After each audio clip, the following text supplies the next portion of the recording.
Here, in the soft and quiet corners of the imagined universe, there drifts a world we call Virelia. It is a place lit not by a sun, but by a vast, diffuse nebula of green and gold, a celestial veil that wraps the sky in a permanent, gentle twilight. There is no harsh noon here, no abrupt midnight.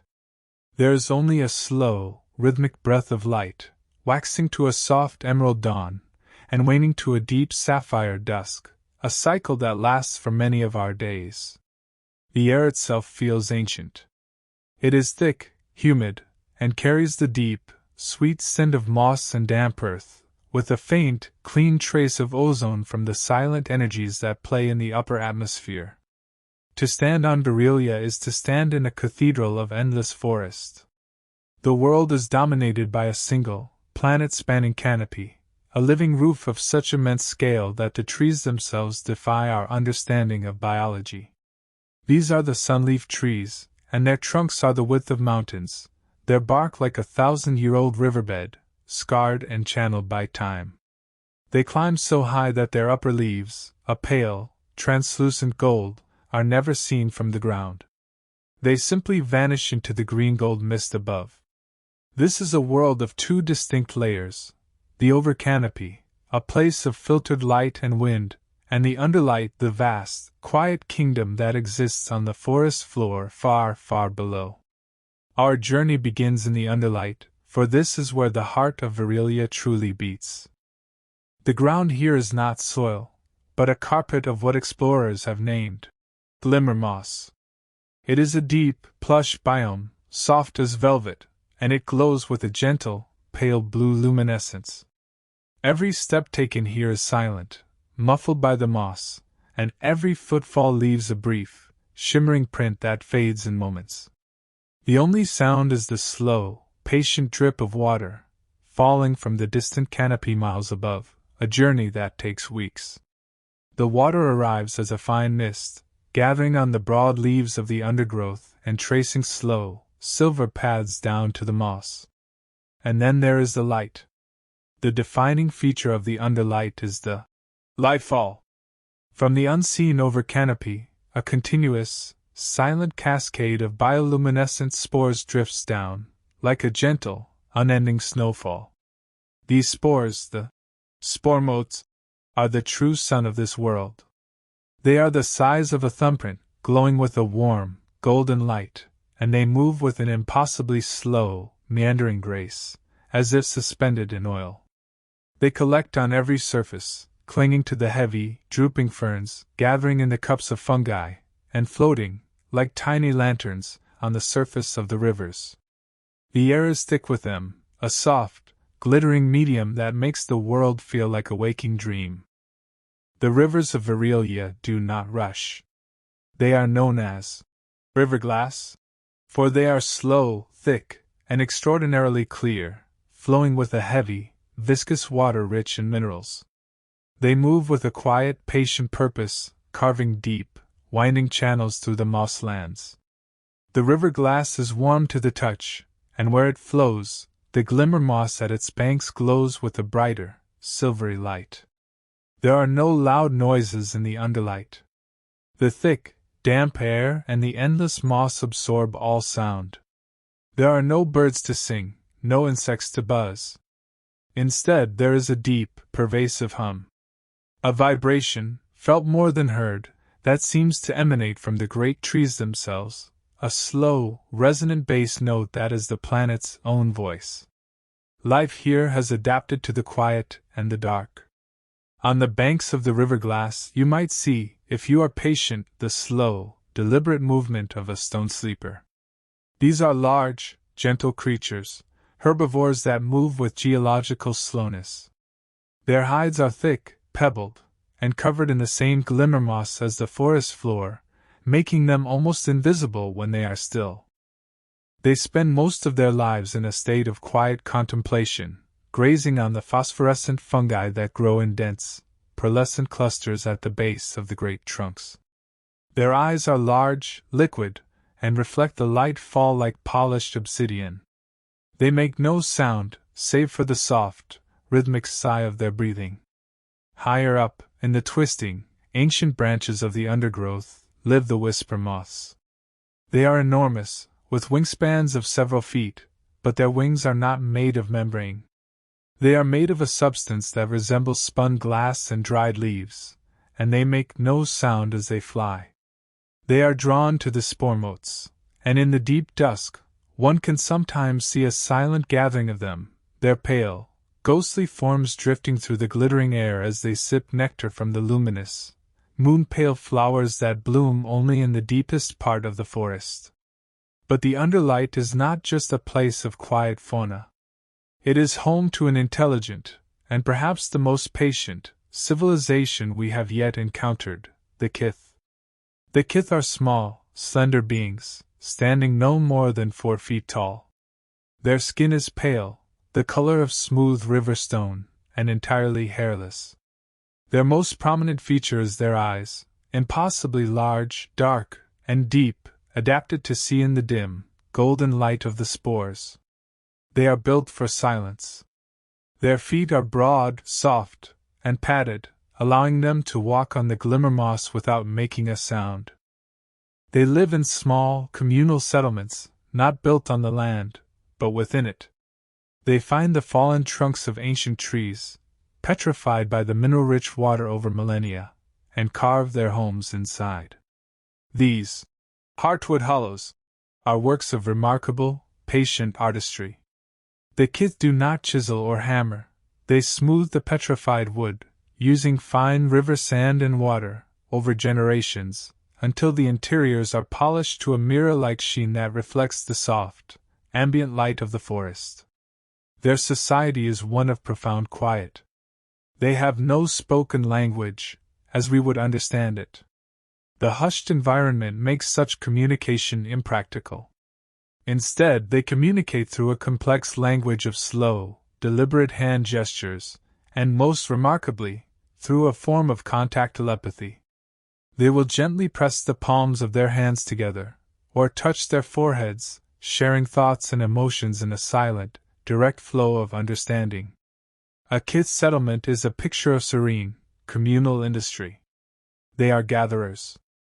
We can see them now, moving slowly through the mosslands. They carry woven baskets, made from the pliant, fibrous roots of the river reeds. They are harvesting the golden-clustered fungi, and with delicate, web-like nets, they skim the freshest, brightest spore motes from the surface of the river glass. This is their food, their medicine, and their art, all in one. Let us look closer at the center of this small village. Here, in a large, open hollow, several kith are gathered around a great, circular loom. This is the heart of their culture, their history, their very identity. This is the weaving of the spore light. The kith believe that the light fall is the memory of the world, a constant rain of moments, thoughts, and dreams from the over canopy, which they call the Great Dream. And they see it as their sacred duty to gather these memories, to record them, and to weave them into a physical form. The thread they use is a marvel.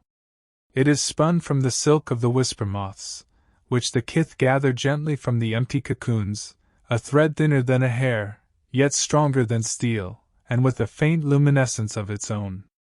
We can see the process now. A kith artisan, an elder with long, delicate fingers, sits before the loom. Another kith presents a small, clay pot filled with living, glowing spore motes. The weaver selects a single spore, a memory, and with a tool like a fine needle, gently, deftly, affixes it to the thread. The spore is not killed. It is joined to the thread, and its light is joined to the weaving. The loom moves with a slow, hypnotic rhythm. The soft click of the wooden shuttles, the gentle hum of the kith as they work, this is the only music in the settlement. They are not weaving patterns of color, but patterns of light. The finished tapestries are hung on the polished walls of their hollows, and they glow with a soft, intricate, golden light. These tapestries are their books, their maps, their histories. We can see, in the gentle, swirling patterns of light, the story of a great river flood generations ago. We can see the map of a new moss field, the birth of a child, the passing of an elder. It is a living history, for the spores remain alive for decades, their light slowly fading over a century. When a tapestry finally goes dark, the kith say its memory has been released, and they will weave a new one to take its place. The young kith are taught this process from the moment they can walk. They are taught to be patient, to be gentle, and to listen to the spores, to feel the story each one carries. It is a life of deep, meditative purpose. But what of the world above?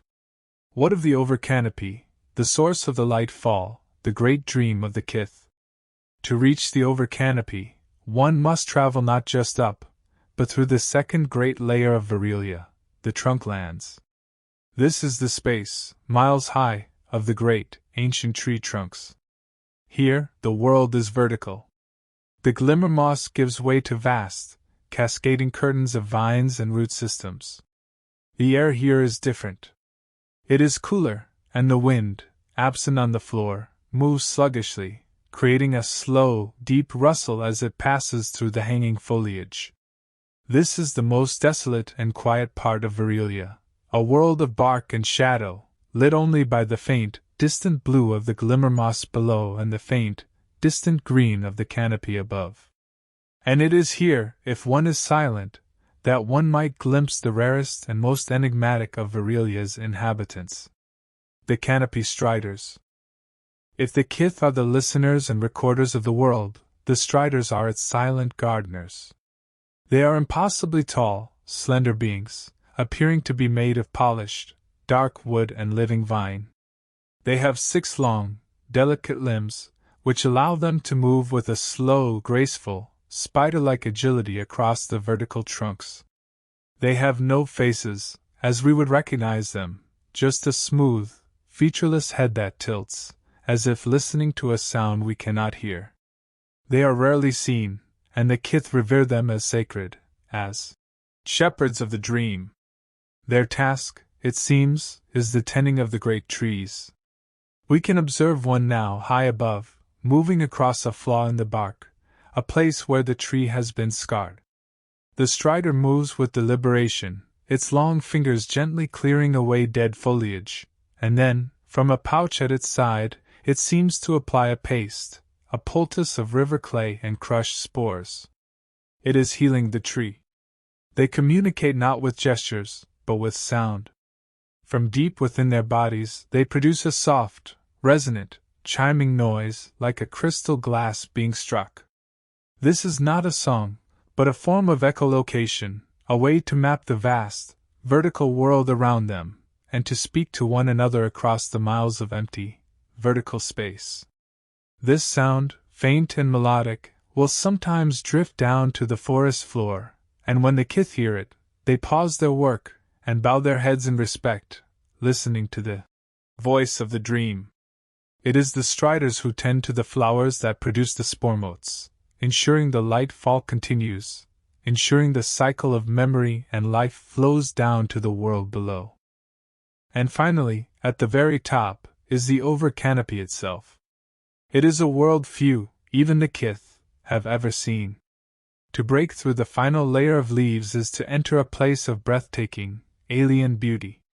It is a vast, rolling ocean of pale, translucent golden leaves, each one the size of a lake. The light of the viridian veil, the great nebula, shines through them, creating a world of shifting, luminous green.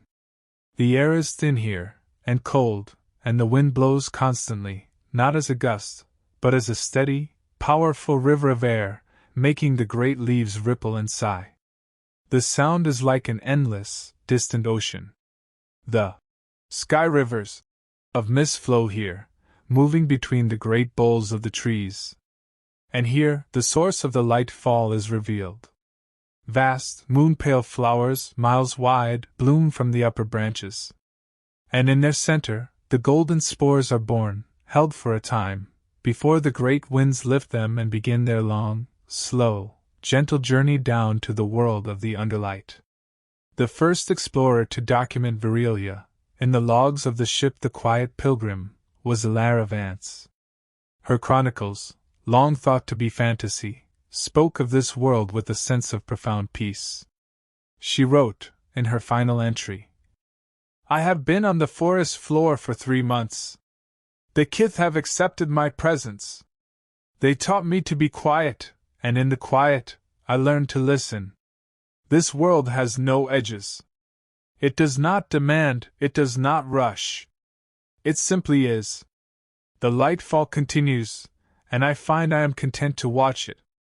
We have come seeking wonders, but the greatest wonder here is patience." The kith believed that Virelia was not born, but that it congealed from a quiet thought. Their oldest, dimmest tapestries, woven so long ago the spores are now only pinpricks of faded light, show this. They show a single, glowing spore, the first thought, descending into an empty, silent dark. And from this spore the first tree grew. And from the tree, the over canopy.